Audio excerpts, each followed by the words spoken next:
Indonesia memiliki sejarah panjang dan dinamis dalam perkembangan sistem pemerintahan politiknya. Perjalanan ini meliputi era Orde Lama yang dipimpin oleh Soekarno, era Orde Baru yang di bawah pimpinan Soeharto, dan era reformasi yang masih berjalan hingga saat ini. Narasi ini akan mengulas secara mendalam karakteristik utama, dinamika politik, dan perubahan signifikan di masing-masing zaman. Era Orde Lama, yaitu pada tahun 1945 sampai dengan tahun 1967. Pada awal kemerdekaan, Indonesia menggunakan Undang-Undang Dasar 1945 sebagai dasar sistem kepresidenan dengan Insinyur Soekarno sebagai presiden pertama. Namun, masa ini penuh dengan ketidakstabilan politik yang diwarnai oleh persaingan antar partai dan kelompok politik. Pada tahun 1959, Soekarno menegaskan bahwa bentuk demokrasi terpimpin yang tekanan peran presiden sangat dominan untuk mengatasi konflik dan fragmentasi politik. Sistem ini mengurangi peran parlemen dan memberi ruang luas bagi Soekarno untuk mengambil keputusan secara langsung.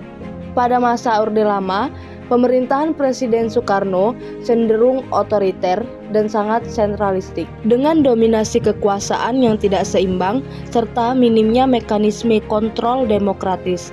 Kekuasaan yang tersentralisasi ini membuka peluang bagi penyalahgunaan kekuasaan serta pembungkaman kritik politik, yang pada akhirnya meredam partisipasi ruang publik dan menghambat perkembangan demokrasi. Hal ini menimbulkan polarisasi dan ketegangan sosial yang berkontribusi pada ketidakstabilan politik yang berujung pada pengambil ahlian kekuasaan. Sistem ini menandai perubahan dari demokrasi parlementer menjadi sistem yang sangat sentralistik dan sentral dalam pengambilan keputusan. Lembaga legislatif dan yudikatif kehilangan peran signifikannya, sehingga pengawasan dan mekanisme checks and balance sangat lemah.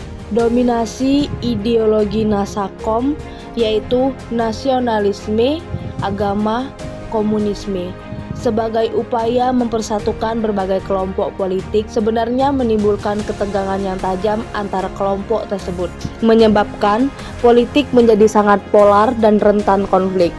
Ketegangan ini berkontribusi pada dinamika ketidakstabilan dengan adanya perebutan kekuasaan dan konflik ideologi yang akhirnya memecah fokus negara dalam pengelolaan pembangunan dan kesejahteraan rakyat. Kekuasaan yang menginginkan tersebut memberi ruang luas bagi praktik autoritarianisme dan pembungkaman terhadap oposisi dan kebebasan berpendapat. Akibatnya yaitu ruang partisipasi masyarakat sipil semakin menipis dan berbagai aspirasi politik yang kritis sering diabaikan atau bahkan direpresi. Hal inilah yang menjadi salah satu faktor utama yang menyebabkan ketidakstabilan politik dan sosial pada masa itu hingga berakhirnya Orde Lama.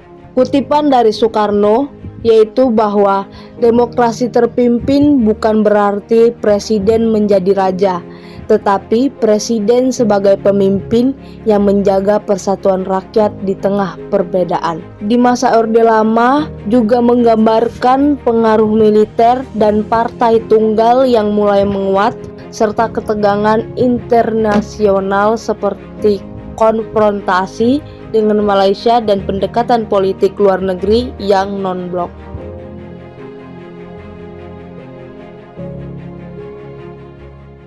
Memasuki pada zaman era Orde Baru pada tahun 1967 sampai dengan tahun 1998.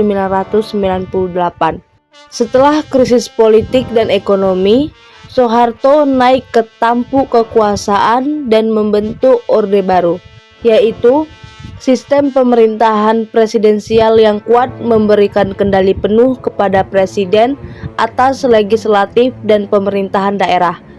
Orde Baru dikenal dengan bentuk otoritarianisme yang lebih terstruktur dan terkodifikasi, di mana rezim Soeharto menggunakan birokrasi dan militer secara sistematis untuk mempertahankan kekuasaan sekaligus mengontrol kehidupan politik dan sosial. Meskipun pembangunan ekonomi menjadi prioritas utama, sistem ini mengorbankan kebebasan politik, hak asasi manusia, serta diberlakukannya kontrol ketat terhadap media dan oposisi politik. Praktik korupsi, kolusi, dan nepotisme merajalela, sementara pelanggaran HAM sistematis menjadi bukti ketidakadilan yang mengorbankan legitimasi rezim. Kutipan dari Soeharto yaitu bahwa stabilitas adalah syarat utama bagi pembangunan.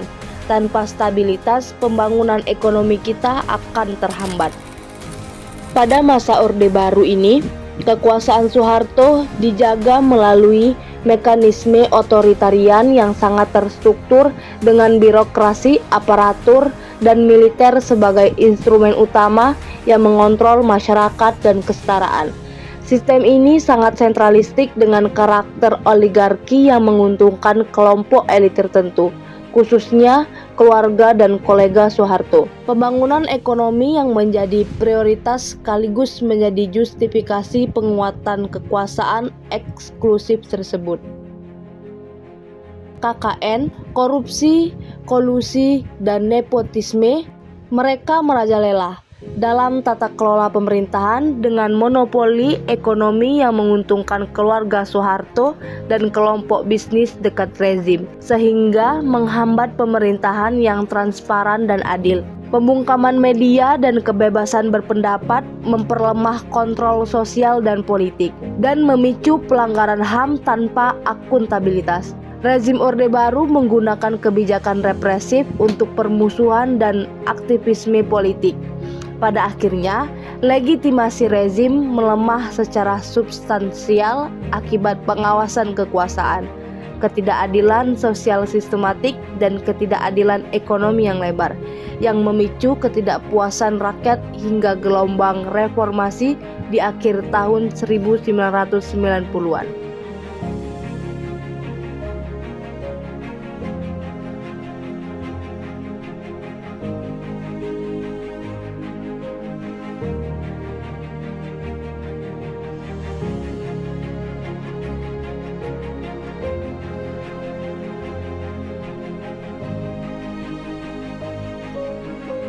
Kejatuhan Orde Baru dan adanya reformasi. Setelah Soeharto mundur pada tahun 1998, Indonesia memasuki era reformasi yang ditandai dengan perubahan signifikan dalam sistem pemerintahan dan politik.